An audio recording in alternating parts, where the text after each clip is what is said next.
அத்திவரதரை யாராவது பார்த்தீங்களாங்க? இந்த பகுதியிலேருந்து யாரும் போய் பார்க்கலையா? காஞ்சிபுரம்மா, காஞ்சிபுரம் போய் பார்த்தீங்கல்ல, பார்த்தவங்கள பார்த்தாலே போதும்.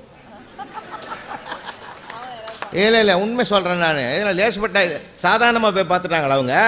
அவங்களுக்கு தனியாக போய் கேட்டு பாருங்கள், ஒரு கதையாக சொல்லுவாங்க. அவ்வளோ கூட்டம், அவ்வளோ கஷ்டம். நானும் ஆசைப்பட்டு ஒரு நாள் கியூவில் போய் நின்றுட்டு பார்த்தா ஒருத்தர் தெரிஞ்சவர் கூட்டு போனார். சார் வாங்க சார், உங்களுக்கு தெரியாது இதை பற்றி, நான் தனியாக அதெல்லாம் வேணாயா, கடவுளுக்கு கூடமா குறுக்கு வழி எனக்கு வேண்டாம் போ அப்படின்னு போய் நின்றுவிட்டேன். ஆனால் கொஞ்ச நேரத்தில் பார்த்தா எங்கேருந்து தான் அந்த கூட்டம் வந்ததுன்னு தெரியலிங்க. திரும்பி பார்க்குறேன், போயிடலாமான்னு முடிவு பண்ணி பார்த்தா டிராஃபிக் ஜாமில் நடுவில் மாட்டின காரு ரிவேஷ் எடுக்க முடியாது, தவிக்கிறான் பாரு, அந்த மாதிரி நிற்கிறேன் நான். ஏன்னா முன்னாடியே போயிடலாம் போலகுது. தைரியத்தை வர வச்சுக்கணும். அந்த கூட்ட நெரிசலில் அங்கேயும் இங்கேயும் தள்ளி ஒரு 90 வயசு பாட்டியை முன்னாடி வந்து நின்றுது. அது பேலன்ஸாக நிற்குது, என்னால் நிற்க முடியல. அது அந்த காலத்து சாப்பாடு, அதெல்லாம் அந்த சிறுதானியங்களை நிறைய சாப்பிட்ருக்கும் போலகுது.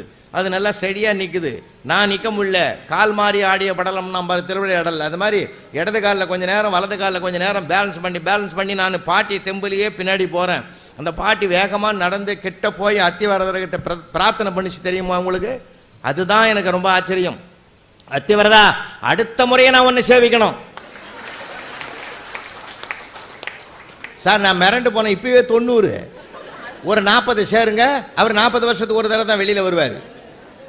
அது வரைக்கும் தண்ணிக்குள்ளே தான் இருப்பார். அப்போ 40, 90, 40 பாருங்க, 130 வருஷம் வாழ்வன் நம்பது பார்த்தீங்களா? இதான் சார் வாழ்க்கையே.